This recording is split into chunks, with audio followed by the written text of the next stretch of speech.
Nah, ini yang pertama. Yang kedua, maka yang bisa melukis hati itu menjadi buram itu adalah intiba'uha min haitsu al-jamalu al-istihsanu al-mujibu lil hubbi. Yaitu ketika seseorang memandang dunia itu indah. Nah, karena indah itu melahirkan dia cinta terhadap dunia itu. Cinta. Nah, cinta ini yang lalu bisa membutakannya. Makanan yang enak itu tentu kalau orang cinta ya segala-galanya. Segala-galanya. Bisa dikejar mati-matian. Karena ini. Tetapi tentu kalau orang paham betul, enak itu ya di lisannya. Ya ketika sampai tenggorokan ya sama saja. Akhirnya yang keluar juga sama saja. Nah, itu ketika lalu orang tidak melihat keindahan itu di makanannya. Tetapi ketika orang melihat keindahan makanan itu karena pemberiannya Allah. Kalau lalu melihat keindahan makanan itu adalah pemberiannya Allah, maka ketika makan ya senengnya karena ini karunia. Betapa bahagianya seseorang hamba lalu diberi karunia oleh sayyidnya, yaitu Allah.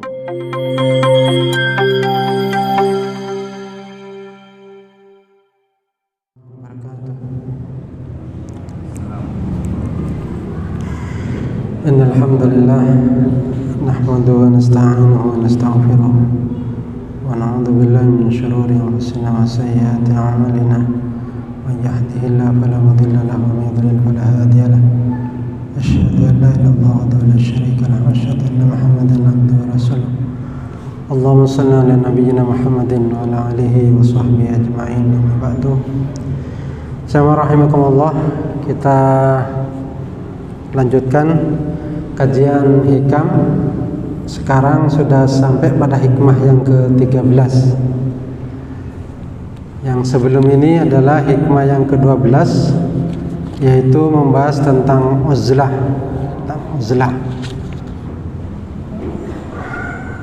Uzlah yang terkait dengan kita mengasingkan diri, mengasingkan batin kita, mengosongkan batin kita dari selain Allah. Nah, sekarang kita bahas tentang hikmah yang ke-13. Ibnu Athaillah mengatakan, kaifa yusriku qalbun suwarul aqwani muntabi'atun fi mir'atihi. Bagaimana bercahaya hati? Bagaimana mungkin hati itu bercahaya sementara gambar dunia itu terlukis di dalam cermin hatinya? Jadi bagaimana mungkin lalu hati seorang hamba itu bisa bercahaya dengan nur Allah, bercahaya dengan sifat-sifat yang baik, manakala di dalam hatinya itu, di dalam cermin hatinya itu ada gambaran tentang dunia. Karena tentu apa yang tergambar, yang nampak di dalam hati, di dalam cermin itu adalah berarti gambaran yang sebenarnya dipandang oleh seseorang. Artinya ketika orang itu menganggap bahwa dunia itu sangat penting, dunia itu segala-galanya, maka cerminan hati ya seperti itu. Nah, karena cerminan seperti itu, maka nur keimanan, nur ihsan itu akan tertutupi. Sehingga hati yang seperti ini tidak mungkin menyaksikan Allah, tidak mungkin bisa menyaksikan Allah. Nah, ini dikatakan di sini bahwa faida aradallahu inayatahu bi abdin syaghala fikratahu bi anwari malakutihi wa asrari jabarutihi wa lam yu'alliq qalbahu bi mahabbati syai'in minal aqwan ad-dulmaniyah wal khayalat.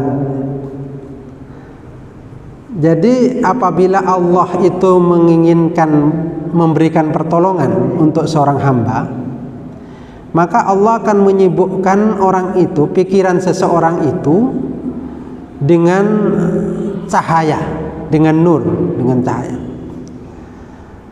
dan tidak akan menyeret kalbunya itu mencintai sesuatu yang berhubungan dengan dunia, yang penuh dengan kegelapan, baik dunia itu yang berhubungan dunia yang kita lihat maupun berupa khayalan-khayalan tentang dunia. Nah, pada kondisi seperti ini maka fantaba'at fi mir'ati qalbihi anwarul iman wal ihsan. Maka ketika sudah orang itu tidak dikaruniai oleh Allah mencintai dunia, dia boleh kaya, boleh harta bergelimpang,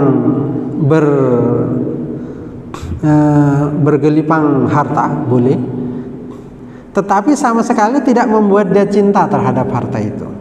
Nah, pada saat seperti inilah maka hati seseorang itu, basirahnya itu bercahaya dengan keimanan dan ihsan. Ihsan. Nah, ihsan itu adalah orang ketika sampai pada ihsan ini dia akan menyaksikan Allah. Basirahnya akan menyaksikan Allah. Nah, itu kalau Allah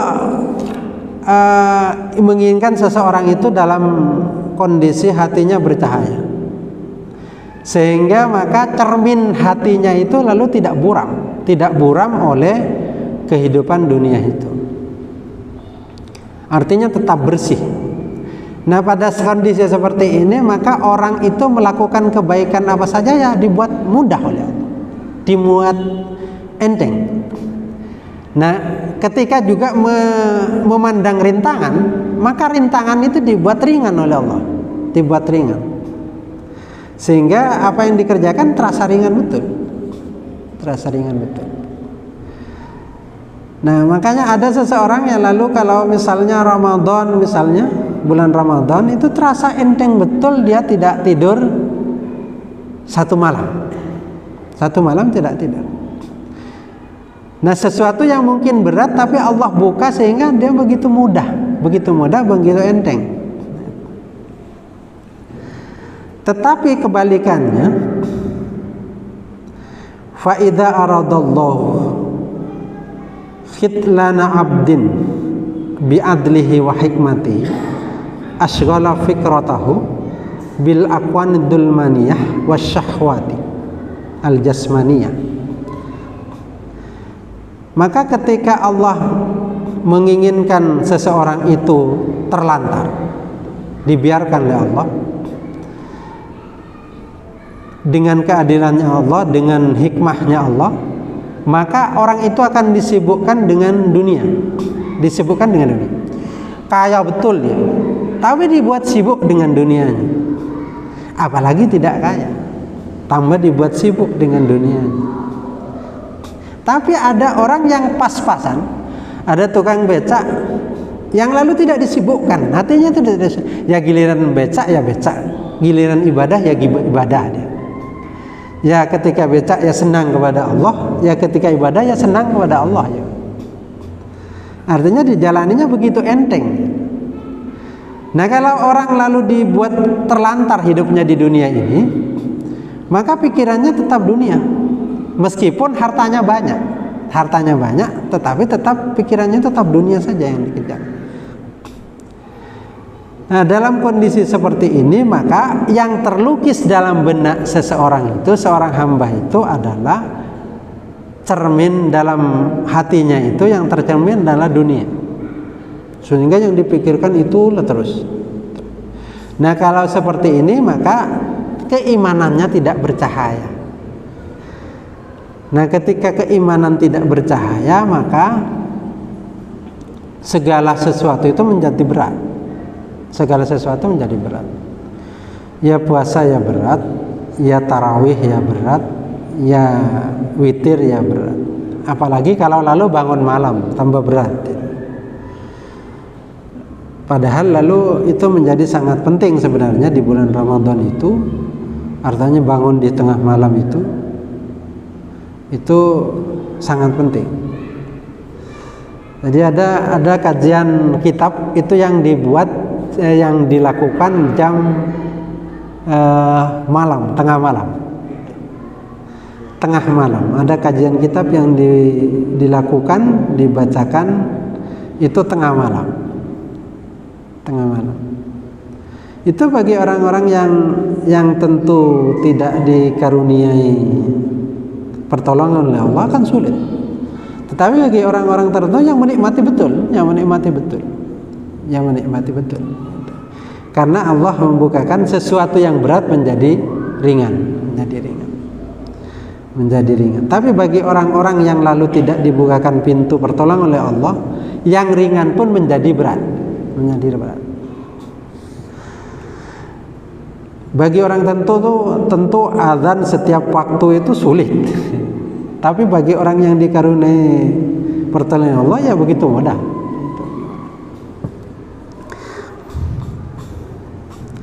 Nah,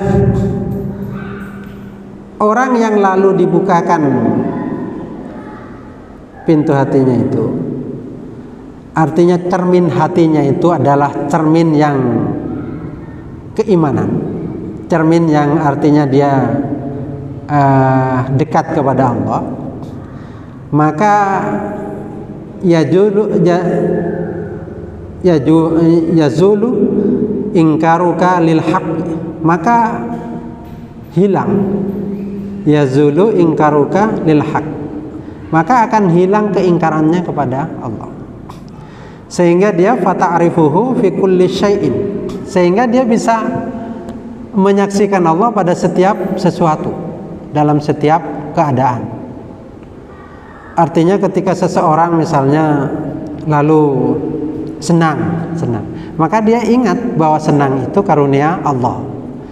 Nah, ketika dia misalnya lalu diberikan cobaan oleh Allah, ya ingat bahwa cobaan itu ya karunia Allah juga. Sehingga apapun yang dia terjadi pada dirinya itu semata-mata karunia Allah, semata-mata bahwa itu adalah terjadi atas kekuasaannya Allah. Nah, ini orang yang cerminnya itu lalu bercahaya, dengan keimanan. Rasulullah mengatakan bahwa dalam salah satu hadis mengatakan innal quluba tasda'u kama yasda'ul hadid.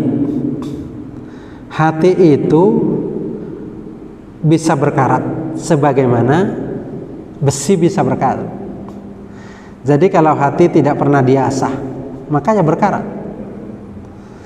Maka ada seorang ulama Al-Azhar itu mengatakan, kalau dalam jangka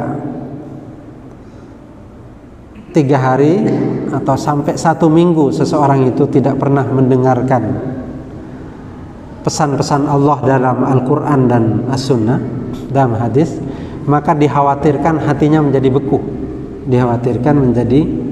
Hati, karena tidak ada ilmu tentang kebaikan itu yang masuk, sehingga memungkinkan hatinya beku. Artinya ketika hatinya beku, artinya berkarat. Nah, kalau berkarat itu agak sulit untuk menyembuhkannya, meskipun itu bisa disembuhkan, tetapi agak sulit. Sehingga ada orang yang lalu meskipun sesuatu itu betul-betul membuat dirinya melarat, membuat dirinya susah, tetapi karena memang sulit, sudah berkarat hatinya, maka ketika ada orang yang menasehati bagaimanapun, dia tetap tidak mau. Meskipun itu sebenarnya pekerjaan itu mencelakakan dirinya. Itu saking berkaratnya hati. Dalam hadis lain Rasulullah mengatakan, innal abda idza akhta khati'atan nukitat fi qalbihi nuqtatun sauda fa in huwa naza'a wastaghfar saluqat. Seorang hamba itu apabila dia melakukan kesalahan, maka itu akan menjadi titik hitam di dalam hatinya. Tetapi manakala jika lalu dia menghapus, berhentilah dari perbuatan salah itu dan istighfar kepada Allah, maka saluqat, maka dia akan menjadi bersih dan mengkilat kembali hatinya. Nah, istighfar itu berarti yang membuat mengkilatnya hati dan berhenti. Tetapi kalau lalu mengulang lagi, maka bertambah. Jadi orang itu makanya diperintahkan istighfar biar hatinya itu tetap cemerlang. Istighfar tetap cemerlang, sehingga kalau cemerlangnya semuanya menjadi ringan. Nah, yang membuat lukisan itu tidak menjadi buram, lukisan tentang apa yang ada dalam hati kita, dalam cermin kita, adalah pertama adalah intiba'u wujudiha min haitsun naf'i wad dharri wa dzalika yujibu i'timada 'alaiha wastinada ilaiha. Jadi yang terlukis adanya dunia itu dianggap membawa manfaat dan madarat. Sehingga kalau seperti itu orang kan mesti bersandar, akibatnya dia bersandar terhadap dunia itu. Ketika seseorang misalnya lalu yang bisa membuat manfaat dan madarat itu adalah ketika dia kaya, bisa menjadi orang yang lalu memberikan manfaat kekayaannya itu. Begitu juga dia ketika tidak punya maka menjadi madarat misalnya. Nah, ketika seperti itu maka tentu orang itu akan bersandar dengan dunia. Tidak lalu bersandar bahwa kecemerlangan hati itu adalah tergantung dia bagaimana dia melihat, memahami dan tahu tentang Allah. Tidak melihat seperti itu. Pokoknya dia ukurannya lalu bahagia itu ya ketika dia punya harta. Seolah-olah ya harta itu yang membuat manfaat dan madarat bagi dia. Nah, itu yang sehingga lalu kalau seperti ini maka dia mati-matian lalu berjuang menyandarkan sesuatu itu, menyandarkan hatinya itu kepada dunia itu. Nah, ini yang pertama. Yang kedua, maka yang bisa melukis hati itu menjadi buram itu adalah intiba'uha min haitsu al-jamalu al-istihsanu al-mujibu lil hubbi. Yaitu ketika seseorang memandang dunia itu indah. Nah, karena indah itu melahirkan dia cinta terhadap dunia itu. Cinta. Nah, cinta ini yang lalu bisa membutakannya. Makanan yang enak itu tentu kalau orang cinta ya segala-galanya. Bisa dikejar mati-matian karena ini. Tetapi tentu kalau orang paham betul, enak itu ya di lisannya. Ya ketika sampai tenggorokan ya sama saja. Akhirnya yang keluar juga sama saja. Nah, itu ketika lalu orang tidak melihat keindahan itu di makanannya. Tetapi ketika orang melihat keindahan makanan itu karena pemberiannya Allah. Kalau lalu melihat keindahan makanan itu adalah pemberiannya Allah, maka ketika makan ya senengnya karena ini karunia. Betapa bahagianya seseorang hamba lalu diberi karunia oleh sayyidnya yaitu Allah. Nah, kalau lukisannya seperti itu, lukisannya cemerlang. Tetapi dia tidak akan mencintai dunia itu. Dunia dia miliki, dia senang, dia milik, tetapi tidak masuk ke dalam hatinya. Tidak masuk ke dalam hatinya bahwa dia menyenangi dunia, enggak. Tetapi menyenangi bahwa itu karunia Allah, itu pemberian Allah. Jadi ingatnya tetap Allah. Nah, ketika sudah model dua hal ini, menganggap bahwa dunia itu bisa memberikan manfaat dan madarat, bahwa dunia itu begitu indah dan sampai dia mencintainya, maka dia akan menghambakan diri terhadap dunia. Dia akan menghambakan diri sehingga menjadi hambanya. Nah, ini yang paling berbahaya kalau lalu menjadi hambanya itu. Sama dengan misalnya lalu orang itu bersandar misalnya ketika sehat, bersandarnya kepada kesehatan. Sehat itu kan bagian dari dunia, bagian dari dunia. Nah, lalu dia begitu mencintai sehat sehingga lupa segala-galanya. Sehingga yang dibuat itu bagaimana lalu hidupnya itu diforsir untuk bagaimana sehat. Sehingga lupa bahwa sehat itu adalah karunia Allah. Ya, dia menghambakan terhadap sehat, menghambakan. Jadi mestinya dia adalah sehat itu karunia Allah. Kita berusaha bagaimana sehat, tetapi tetap sehat itu karunia pemberian Allah. Sehingga kesenangan kita terhadap sehat adalah karena pemberian. Karena itu sebuah karunia pemberian Allah, maka dipergunakan untuk mengabdi kepada Allah, menjadi hambanya Allah.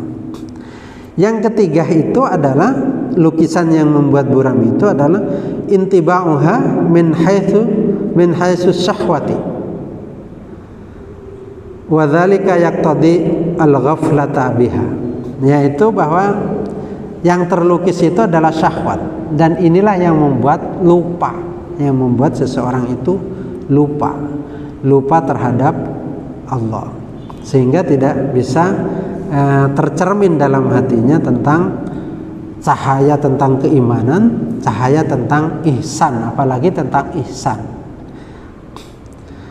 Nah, maka Rasulullah itu mengatakan likulli syai'in misqalatun wa misqalatul qalbi dzikrullah. Setiap sesuatu itu ada pengkilatnya.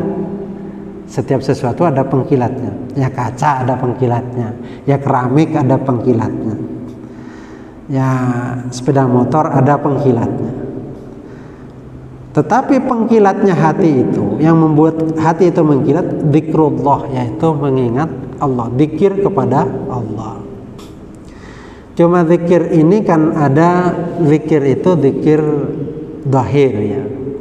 Artinya zikir, ya pokoknya zikir, dia terus zikir. Ya hatinya ya tidak zikir, ya cuma lisannya zikir. Yang baca la ilaha illallah, ya istighfar, ya salawat, ya baca zikir. Ya dia dapat kebaikan, dapat pahala dari Allah, dapat kebaikan dari Allah karena berzikir, meskipun hatinya tidak ikut berzikir, batinnya itu. Nah, ini orang zikir pada tingkatan yang paling bawah, yang paling bawah. Ya baik ketimbang tidak zikir sama sekali, ya baik. Ya baik. Ketimbang meninggalkan zikir, ya mendingan zikir di lisan tapi meskipun tidak ingat apa-apa. Hatinya kemana-mana, ya lisannya zikir. Lisannya menyampaikan la ilaha illallah, hatinya tidak, ya masih lebih baik daripada tidak sama sekali. Ini yang pertama. Yang kedua yaitu zikirnya orang yang lalu ingat kepada Allah. Ingat kepada Allah. Jadi batinnya itu ingat. Jadi dia berzikir, hatinya ingat kepada Allah. Jadi bisa saja dia lisannya tidak lalu berzikir, tapi hatinya berzikir, hatinya lalu melafadzkan Allah. Nah, yang kedua inilah yang lalu yang dikatakan mengkilatkan hati itu, yaitu zikir yang hatinya itu lalu berzikir, melafadzkan Allah. Nah, yang ketiga itu zikir yang hakiki, ya. Dia berzikir kepada Allah, hatinya ingat kepada Allah, tapi merasa bahwa Zikir itu karena Allah itu yang membuat dia berzikir. Kalau yang kedua itu enggak, dia zikir ingat kepada Allah. Ingat, jadi ketika melafadzkan Allahu Akbar, misalnya dia ingat melafadzkan bahwa Allahu Akbar, ingat kepada Allah. Tapi kalau yang ketiga itu puncaknya. Jadi dia berzikir kepada Allah, hatinya berzikir, tapi juga merasa bahwa yang membuat dia berzikir Allah. Sehingga dia sambil berzikir sambil dia memuji Allah. Sambil memuji Allah. Sambil dia sujud sambil memuji Allah. Karena semua ini adalah karunia betul dari Allah. Jadi betul-betul merasakan karunia itu. Sehingga kalau dia menangis sambil zikir, dia karena begitu bahagianya Allah mengkarunia dia bisa zikir. Dan begitu Allah sangat lembut terhadap dia. Nah, ini orang-orang yang betul-betul berzikir yang sesungguhnya. Nah, ini yang betul-betul zikir yang mengkilatkan hati itu. Mengkilatkan hati itu. Sehingga kalau seperti ini, maka kata Rasulullah, maka caranya biar cerminan hati kita, dalam cermin hati kita itu tercermin bercahaya hati kita, maka tampakkan zikir itu, tampakkan zikir yang kedua dan yang ketiga tadi. Jangan yang pertama disebut tadi. Yang disebut tadi yang penting lisannya itu berzikir, tapi hatinya tidak ikut berzikir. Nah, kalau sudah seperti ini, maka hati itu kan sebenarnya tidak bisa dua hal digabungkan. Karena Allah berfirman dalam surat Al-Ahzab ayat yang keempat itu, ma ja'alallahu lirajulin min qalbaini min jawfi. Allah itu tidak menjadikan dua hati pada seseorang yang ada pada rongganya. Sehingga kalau seperti ini, maka fama laka ayyuhal fakir, maka tidak ada bagi kamu wahai orang yang fakir kepada Allah, illa qalbun wahid, kecuali hati itu hanya ada satu.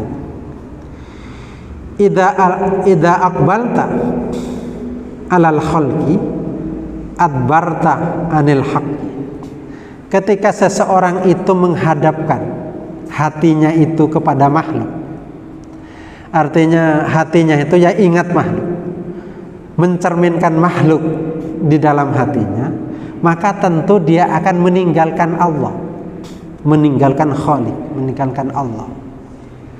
Tetapi kalau hatinya itu lalu menghadap kepada Allah, wa idza aqbalta 'alal haqqi adbarta 'alal khalqi, maka ketika hatinya itu menghadap kepada Allah, fokus kepada Allah, maka dia tentu akan mengabaikan makhluk.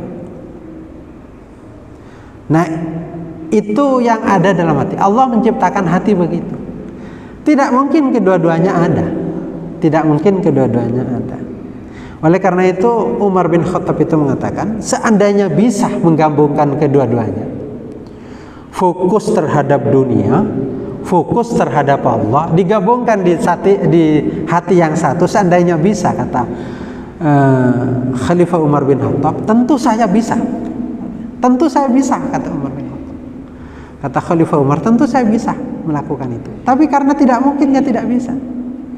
Maka ketika orang itu dalam fokus kepada dunia, tentu dia akan meninggalkan Allah. Nah, ketika dia fokus kepada Allah, maka tentu dia akan meninggalkan fokus terhadap dunia. Nah, maka dalam kondisi seperti ini, maka seseorang itu kalau ingin dicermin hatinya itu, cermin basirahnya itu nampak, maka dia harus kembali kepada Allah, zikir kepada Allah. Nah, jadi zikir inilah yang lalu terus dilakukan, ya. Terus dilakukan biar cermin hati itu menjadi bersih. apakah zikirnya istighfar kepada Allah, istighfar terus menerus, dan bisa saja dia membaca salawat yang banyak sehingga hatinya bisa bercahaya. Nah, inilah yang lalu orang itu kalau sudah seperti ini, maka seperti yang disampaikan Ibnu Athaillah, maka hatinya dia akan bercahaya. Kalau orang bercahaya itu, maka segala sesuatu yang terasa berat akan menjadi terasa ringan. Sesuatu rintangan yang mungkin berat, maka dibuat ringan oleh Allah. Kenapa orang yang berperang di perang Badar misalnya, itu kok bisa ringan menghadapi, padahal jumlahnya sudah luar biasa, jumlahnya musuh luar biasa. Kenapa begitu? Karena Allah tidak menaruh rasa takut dalam hati para pejuang Badar itu, sehingga kalau rasa takutnya Allah hilangkan, maka keberaniannya itu menjadi luar biasa, sehingga mudah bagi dia untuk berperang. Coba kalau Allah lalu mencabut itu, sehingga akan nampak rasa takutnya. Ketika rasa takutnya nampak, maka musuh yang banyak itu kelihatan betul-betul banyak. Tetapi karena Allah itu lalu membuat hatinya bercahaya, musuh yang banyak kelihatan sedikit, sehingga ringan dia melangkahkan ke medan peperangan. Itulah yang terjadi pada orang-orang Ahlul Badar itu. Sama dengan orang yang ke masjid, ketika Allah meringankan hatinya dibuat bercahaya, ya melangkahnya begitu mudah, begitu sangat mudah. Bagi dia ya biasa-biasa saja, padahal bagi orang lain itu ya sulit. Istiqomah itu ya sulit. Bagi dia ya biasa saja, padahal itu betul-betul karunia, betul-betul karunia yang luar biasa sebenarnya. Sama dengan orang yang bangun malam, biasa bangun malam. Orang kalau awal bangun malam itu lalu tahajud misalnya, pukul 1 bangun atau pukul 2 bangun, ya dia betul-betul ya senang, nikmat betul. Tapi kadang-kadang orang itu kalau sudah lama, kalau tidak diperbaharui, pikirannya itu tidak diperbaharui, ya bangun malam itu ya biasa, ya sudah tahajud dilakukan, ya dzikir dilakukan, tapi tidak merasakan kenikmatan karena dianggap biasa. Coba itu giliran dibuat itu sebuah dengan pikiran, ini betul-betul karunia Allah, yang tentu tidak semua orang dikaruniai. Kalau tidak karena karunia Allah, maka saya tentu tidak bangga. Betapa Allah itu sangat baik terhadap saya, sangat lembut terhadap saya. Nah, itu rasa nikmatnya akan nampak. Sehingga zikir itu tadi yang disampaikan Rasulullah, maka yang penting itu adalah zikirnya itu dauqiyah. Jadi rasa dari berzikir itu harus nampak biar ada perubahan. Karena zikir itu selalu saya sampaikan, ada zikir lil hasanat, zikir yang itu hanya akan akan mendapatkan hasanat, yaitu kebaikan-kebaikan. Jadi zikir yang tidak ingat kepada Allah, tapi tetap dia dapat kebaikan dari Allah. Ada zikir itu lid darajat, ada zikir yang menaikkan derajat seseorang, makomnya seseorang di hadapan Allah. Inilah zikir yang disampaikan tadi, zikir yang di dalam hati dan zikir yang bukan hanya di dalam hatinya. Selain di dalam hatinya berzikir, dia merasa bahwa ketika dia berzikir ini semua adalah karunia Allah. Nah, ini zikir yang lid darajat itu, artinya menaikkan derajat itu, yang bisa mungkin melahirkan dia makrifah kepada Allah. Kalau zikir yang pertama yang saya sebutkan tadi itu tidak akan bisa melahirkan makrifat kepada Allah, kecuali Allah mengkaruniai dia sebuah karunia sehingga lalu Allah menaikkan makom dia ke tempat yang dekat kepada Allah. Itulah barangkali yang disampaikan oleh Ibnu Athaillah. Sampai di sini ada yang ingin disampaikan? Ya. Kita ini kan tinggal di dunia. Ya. Bagaimana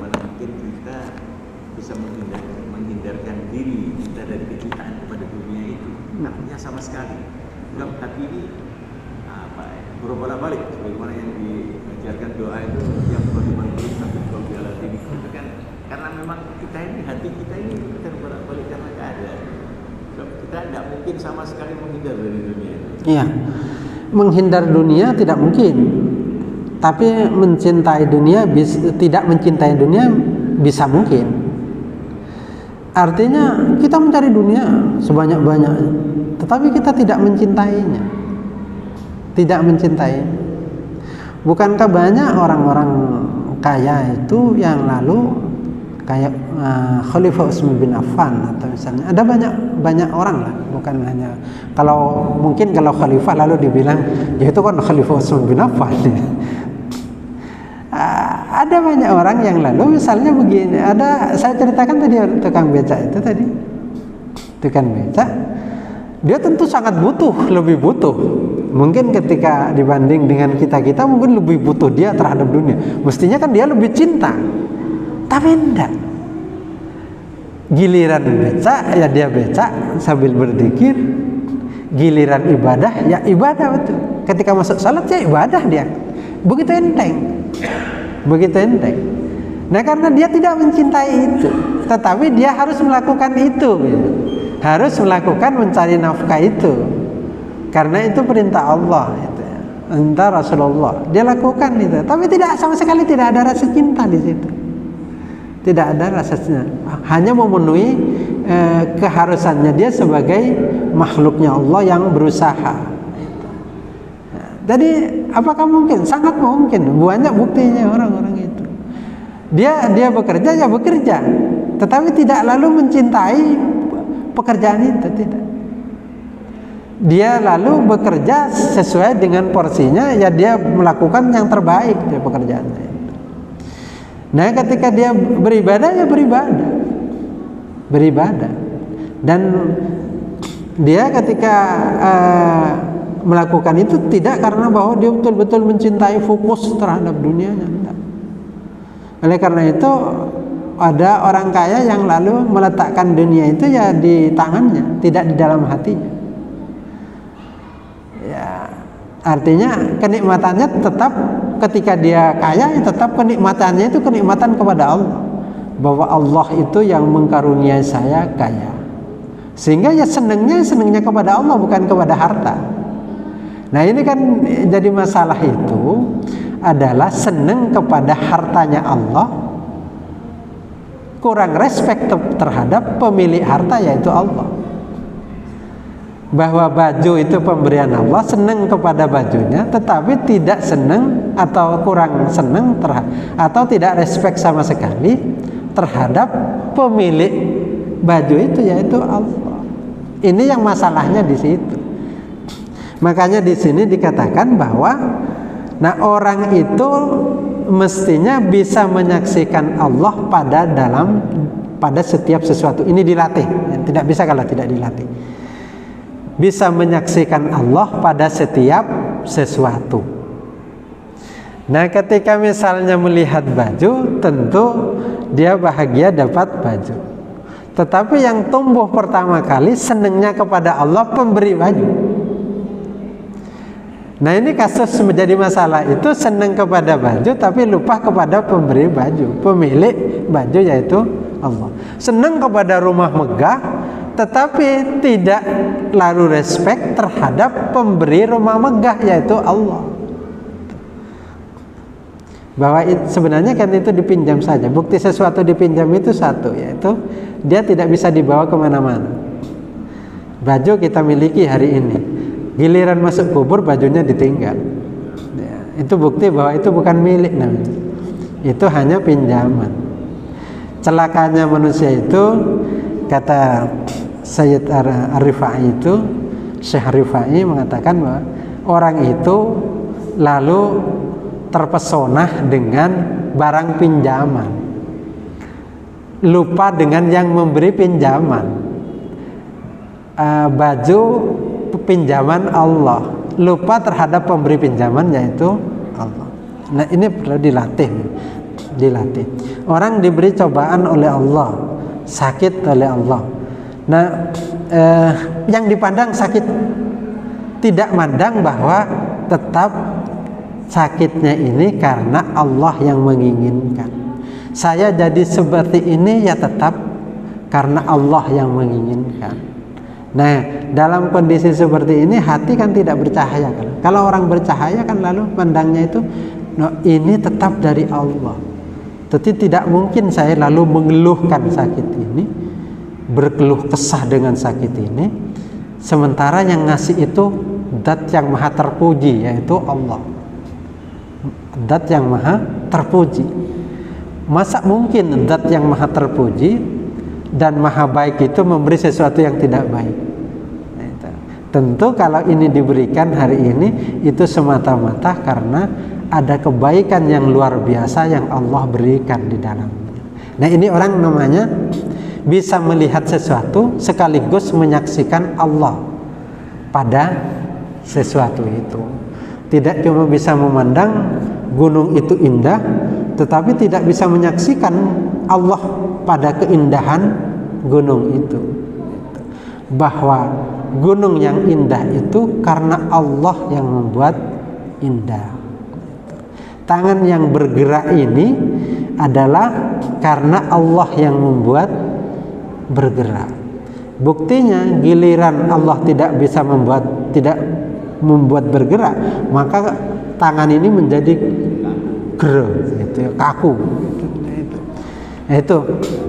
Itu dilatih memang, harus dilatih memang. Melihat sesuatu sekaligus menyaksikan Allah itu harus dilatih, Tidak bisa sekaligus, perlahan-lahan. Ya. Artinya tidak bisa orang ngaji hikam tiba-tiba lalu makrifah kepada Allah, tidak bisa. Kecuali Allah memberikan satu sekaligus bisa. Tetapi kalau enggak, maka itu dilatih perlahan-lahan. Tapi insya Allah kalau khatam hikamnya insya Allah mudah-mudahan Allah mengkarunia itu. Ya. Tadi Ustaz sampaikan bahwa itu tidak bisa dimasuki oleh dua keadaan. Ya. Satu. Ya. Nah sekarang Ustaz, kalau saya salah, sudah berusaha untuk menyatukan kepada Allah, tapi tiba-tiba datang. Ya. Bagaimana itu caranya untuk membalikan yang fokus kepada yang satu itu? Ya. Pertama begini, orang itu berusaha untuk fokus kepada Allah. Giliran kok saya sudah fokus, ya Allah kok belum fokus, nggak usah resah. Artinya nggak usah resah. Yang penting sampean sudah berusaha. Artinya Allah baru memberi segitu. Karena kalau begitu sampean resah, ya kok nggak diberi-beri, artinya kan menyalahkan Allah. Akhirnya juga kan nggak bagus. Artinya tidak nyaman dengan Allah kan akhirnya. Saya kok sudah fokus, kok ketika salam kok ya tadi kok tidak ingat sama Allah mulai dari awal sampai akhir. Tidak usah seperti itu. Yang penting kita sudah berusaha, giliran Allah memberi seperti itu, ya sudah diterima. Tetap senang kepada ya Allah, kalau hari ini saya seperti ini, itu semata-mata pemberian Engkau. Itu karunia Engkau. Saya ridha terhadap karunia Engkau yang seperti ini. Tetapi ya Allah, tentu kami berharap bahwa mulai dari takbiratul ihram sampai salam itu khusyuk.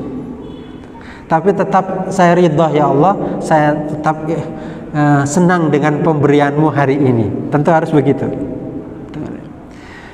Sama dengan ini betul-betul hati-hati yang ini. Orang diberi sakit oleh Allah. Justru di akhir hidupnya itu sakit itu. Jangan mengeluh. Tetap ikhlas kepada Allah. Ya Allah, hari ini saya diberi sakit. Tentu ini kebaikan dari Engkau. Karena Engkau itu maha terpuji. Khawatir kalau sampean tidak senang dengan sakitnya, tidak nyaman dengan sakitnya, bersama dengan itu ruh itu dicabut. Berarti ketika ruh itu dicabut, sampean sedang tidak senang. Sampean itu sedang tidak senang. Tidak enak itu. Hatinya tidak enak dengan Allah. Sementara yang beri sakit itu kan Allah tetap. Nah itu dihindari itu. Sehingga ya sudah sakit itu diterima sebagai pemberian Allah, tetap senang dengan Allah, tapi juga berusaha karena usaha itu diperintahkan oleh Allah, yaitu berobat. Berobat dilakukan karena itu perintah Allah, karena senang dengan perintah Allah. Ya sakit itu tidak membuat dia berkeluh kesah, karena itu juga pemberian Allah. Sehingga kalaupun kita kembali bersama dengan sakit itu ya tetap dalam kondisi nyaman dengan Allah, senang dengan Allah. Sama dengan itu tadi. Nah, bagaimana itu bisa terjadi? Dua-duanya ada. Nah, itu yang dimaksud oleh Ibnu Athaillah itu. Jadi kalau orang masih dalam fokus dalam keseharian itu, dunia itu masih nempel kuat dalam hati, maka itu terbawa dengan sholatnya. Terbawa dengan sholatnya. Nah, kalau dunia itu tidak dimasukkan dalam hatinya, itu tidak terbawa dalam sholatnya. Sehingga kalau orang terbiasa misalnya mikirkan fokus dengan urusan kantor, itu misalnya sholat, itu terbawa, terlintas persoalan kantor itu, terbawa. Nah, kalau misalnya kita sudah tidak ada urusan dengan kantor, sudah selesai saya. Ya sudahlah, kalau misalnya kantornya itu ya sudah sampai jam 3 misalnya, ya sudah tidak usah dibawa. Nah, saya fokus kamu sampai di sini, itu bisa selesai. Kayak gubernur di masa Khalifah Umar bin Khattab yang saya pernah ceritakan. Dia kalau siang dengan sampai sore ya fokus dengan pekerjaan sebagai gubernur. Ya sudah fokus betul dia. Begitu selesai, ya sudah selesai. Tidak mau dia ngurusi itu. Tidak mau. Saya fokus kepada Allah. Sehingga saking fokusnya, satu malam dia ibadah kepada Allah. Saking senangnya, saking fokusnya.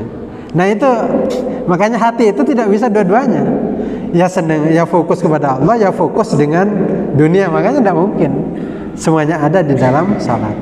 Nah, bagaimana cara itu dilatih melalui zikir tadi, Jadi dilatih untuk ketika mau masuk salat sudah diniati bahwa sudah tidak mau, saya sudah selesai dengan pekerjaan dunia, maka saat ini saya hanya mau beribadah kepada Allah. Itu diniati kepada Allah. Seumpama belum diberi oleh Allah, bukan tidak, belum Allah itu mengkaruniai, ya tetap senang kepada Allah. Ya Allah, berarti Engkau mengkaruniai hari ini ya seperti ini. Tapi tetap saya senang kepadamu ya Allah, karena tetap saya bisa sujud itu sudah karunia. Sudah bisa sujud itu sudah luar biasa, sudah bisa. Jadi tetap senang kepada Allah karena bisa sujud, meskipun seumpama dalam sujud itu ingatnya kemana-mana. Tetapi bisa sujud saja sudah luar biasa. Sehingga tetap besok ya masuk surga karena sujudnya itulah. Jadi bisa sujud kepada Allah, dan Allah mengkaruniai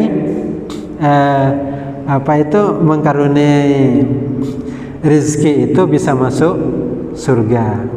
Jadi tetap meskipun tidak imbang ya, kalau ada orang sujud ya bisa masuk surga kan tidak imbang, tetapi semata-mata pemberian itu karunia Allah, bisa masuk surganya Allah. Tapi ketika sampean ikhlas, bahkan katanya Ibnu Arabi itu ketika orang itu ikhlas betul, nerima betul, imannya itu naik.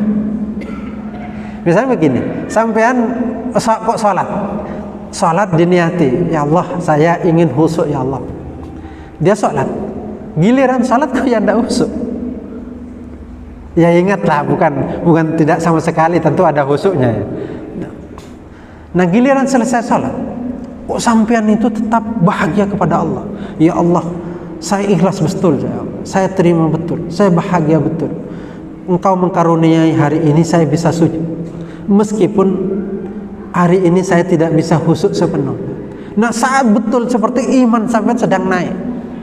Iman itu berarti naik, karena saat itu sampean bisa nyaman dengan Allah. Nah nyaman dengan Allah itu yang mahal. Orang kok kalau orang diberi kenikmatan kekayaan yang banyak langsung bisa beri harta karun emas misalnya 10 ton misalnya, pas dia bahagia ingat kepada Allah, ya biasa itu ya. Biasa artinya biasa, meskipun itu harus dilakukan, mestinya harus dilakukan begitu, tapi biasa. Tapi di giliran tidak khusyuk lalu ingat kepada Allah di akhir itu, dan dia tetap ridha dan senang kepada Allah, itu kan naik imannya, naik iman. Tapi tetap menganggap bahwa semua itu pemberian Allah, sehingga kalau pemberian Allah tidak perlu mengumpat dirinya. Gimana hati kok tidak husuk-husuk, tidak perlu umpat begitu. Ya, barangkali itu jadi dilatih perlahan-lahan. Ya, agak keras. Ya, ya.